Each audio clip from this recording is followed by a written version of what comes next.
आगे बढ़ते हैं। अगली खबर दिल्ली की है। दिल्ली में कोरोना वायरस के संक्रमण की रफ्तार तेजी से बढ़ रही है। 18 मई से शुरू हुआ लॉकडाउन 4। इसके बाद राजधानी में नए मरीजों की संख्या तेजी से बढ़ी है और पिछले 6 दिन में ही 3000 से ज्यादा नए केस सामने आ गए हैं। हालांकि सीएम केजरीवाल का कहना है कि हालात अभी कंट्रोल में हैं और दिल्ली सरकार हर स्थिति से निपटने के लिए तैयार है। केजरीवाल के मुताबिक सरकारी और प्राइवेट अस्पतालों में अभी 4000 बेड खाली हैं। राहत की बात यह भी है कि दिल्ली में अब तक 6500 से ज्यादा मरीज ठीक भी हो चुके हैं। 3000 से ज्यादा ऐसे मरीज हैं जिनका इलाज अभी घर पर ही हो रहा है। यह दिल्ली के मुख्यमंत्री अरविंद केजरीवाल की तरफ से जो प्रेस कॉन्फ्रेंस की गई थी, इसमें जानकारी आई सामने। रवि त्रिपाठी और जानकारी के साथ हमारे साथ। रवि, मुख्यमंत्री का साफ तौर पर यही संदेश है कि कोरोना के साथ जीना सीखना होगा और लॉकडाउन में रियायत दी जाएगी, मामले बढ़ेंगे लेकिन दिल्ली तैयार है। जी बिल्कुल, देखिए ये बात प्रधानमंत्री ने भी कहा और यही बात केजरीवाल भी कह रहे हैं कि अब आपको कोरोना के साथ जीने की आदत डालनी पड़ेगी। जो सावधानी बरतनी है उसके साथ आपको जीने की आदत डालनी है, क्योंकि आपको मास्क पहन के चलना पड़ेगा, आपको ग्लव्स पहन के चलना पड़ेगा। आपको दफ्तर जाना है तो क्या क्या सावधानी बरतना है, कैसे अगर दफ्तर से घर आते हैं तो क्या क्या सावधानी बरतना है, इन तमाम बातों को ध्यान में रखते हुए काम करना पड़ेगा, चाहे हम हो चाहे वो सरकारी स्टाफ हो, क्योंकि हम लोग भी उस चीज़ों का पालन करते हैं। हम अगर फील्ड में काम कर रहे हैं तो हम किन चीज़ों का एहतियात बरतते हैं, हम अगर घर जाते हैं तो किस तरह से आप बच्चों से आपको सावधानी बरतते हैं, पहले क्या क्या काम करते हैं, तो सारी चीजों का सावधानी बरतनी पड़ेगी, क्योंकि काम तो शुरू होना है। आपको पता है कि जिस तरह से अर्थव्यवस्था के नाम पर जिस तरह से नुकसान हुआ है देश का, और दिल्ली खासतौर पे दिल्ली की अर्थव्यवस्था तो पूरी तरह से चरमरा गई थी। और इसी हड़बड़ी में केजरीवाल साहब ने शराब की दुकानों को खोला और शराब की दुकानों को खोलने का नतीजा आपने देखा कि किस तरह से मारामारी हुई और बाद में फजीहत के बाद उनको कहीं ना कहीं एक नॉर्मलाइज किया गया, उनका एक सिस्टम बनाया गया किस तरह से शराब की दुकानों में लाइन न लगे। तो कहीं ना कहीं उन्होंने देखा है कि पैसा भी कमाना है, सरकार के पास पैसे की भी जरूरत है, लेकिन साथ साथ लोगों की बहुत संक्षेप में रवि, जितना दावा मुख्यमंत्री कर रहे हैं, क्या अस्पतालों की हालत उतनी ही अच्छी है?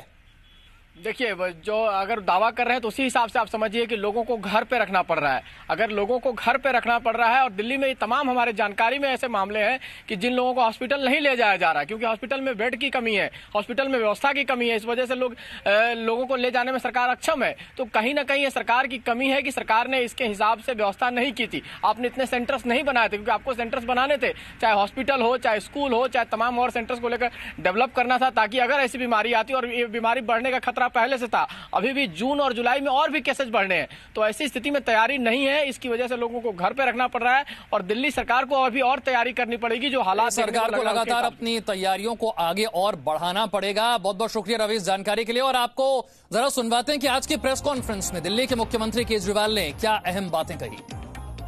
17 तारीख को लॉकडाउन में ढील दी गई थी। उस दिन टोटल पेशेंट दिल्ली में पॉजिटिव 9755 थे, आज 13418 हैं। एक हफ्ते के अंदर लगभग 3500 पेशेंट्स बढ़ गए। इसी के साथ साथ एक हफ्ते के अंदर 2500 लोग ठीक होकर घर चले गए। 3500 बढ़ गए और 2500 ठीक हो गए। तो जैसे मैंने बताया कि लोग ठीक भी साथ साथ होते जा रहे हैं। तो मुख्यमंत्री का कहना है कि संख्या भले बढ़ रही है, लेकिन जो ठीक हो रहे हैं उनकी संख्या भी बढ़ रही है। आगे बढ़ते हैं। एक और बड़ी खबर, अगर आप रोजाना दिल्ली से गाजियाबाद आते जाते हैं तो अब आपको मुश्किलों का सामना करना पड़ सकता है। गाजियाबाद प्रशासन ने कोरोना वायरस के बढ़ते हुए मामलों को देखते हुए दिल्ली गाजियाबाद बॉर्डर को सील करने का आदेश दे दिया है। जिन लोगों का एंट्री पास बना होगा, सिर्फ उन्हें ही एंट्री मिल पाएगी। जरूरी सर्विस, एसेंशियल सर्विसेज से जुड़े हुए जो लोग हैं वो अपना आई कार्ड दिखाकर जा सकते हैं। दिल्ली नोएडा बॉर्डर पहले से ही सील है, अब डीएम ने गाजियाबाद का बॉर्डर भी सील करने का आदेश दे दिया है। दरअसल दिल्ली में कोरोना वायरस के बढ़ते मामलों को लेकर नोएडा और गाजियाबाद प्रशासन सतर्क हैं और बॉर्डर पर चौकसी बढ़ा दी गई है। रवि एक बार फिर से हमारे साथ है। रवि, एक तरफ हम लॉकडाउन में रियायत दे रहे हैं और दिल्ली एनसीआर में एक शहर से दूसरे शहर जाए बिना काम चलता नहीं है, तो ये बॉर्डर फिर से सील कर देने का क्या मतलब?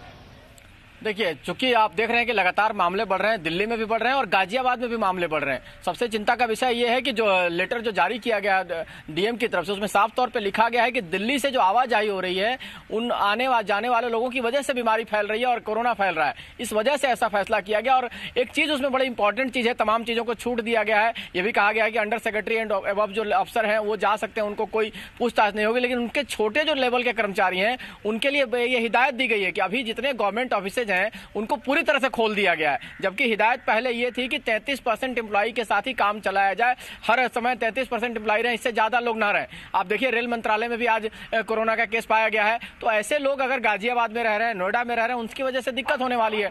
तो कहीं ना कहीं जो सरकारी दफ्तर हैं चाहे बाकी जो दफ्तर हैं उसमें अभी भी वो नॉर्म्स को फॉलो नहीं किया जा रहा है। छोटा सा सवाल है, ये कब तक, क्योंकि हम एक तरफ लॉकडाउन में बार बार रियायत की बात कर रहे हैं और एक बार फिर से बॉर्डर सील हो रहा है, ये कब तक चलेगा? देखिए मुझे लगता है कि ये मामला बढ़ने वाला, और हो सकता है जो चर्चा हो रही है कि फिर से आपको लॉकडाउन में सख्ती देखने को मिले, क्योंकि जिस तरह से केसेज बढ़ रहे हैं और माना जा रहा है कि जिस तरह से एम्स के डायरेक्टर ने भी कहा है कि जून और जुलाई में केसेज बढ़ने वाले हैं और तेजी से बढ़ने वाले हैं, तो ऐसी स्थिति से बचने के लिए और निपटने के लिए हो सकता है कि सरकार ने जो ढील दी उसमें एक मकसद था कि जो प्रवासी मजदूर थे उनको घर तक पहुंचा दिया जाए, लेकिन हो सकता है कि दोबारा से लॉकडाउन को सख्त किया जाए कुछ दिनों के लिए, क्योंकि जिस तरह से केसेज बढ़ रहे हैं, चाहे दिल्ली हो चाहे पूरे देश में हो, 7-7 हजार केस एक दिन में आ रहे हैं, दिल्ली में 500 से ज्यादा केस आ रहे हैं, गाजियाबाद की स्थिति खराब है, नोएडा की स्थिति खराब है, तो हो सकता है लॉकडाउन में एक बार फिर से आपको सख्ती देखने को मिले। चलिए रवि, आप हमारे साथ बने रहिए। एक और बड़ी खबर अपने दर्शकों। No signal, no worry. Presenting Z News app with live TV, latest updates and expert opinion available on Google Play and App Store. Download it now.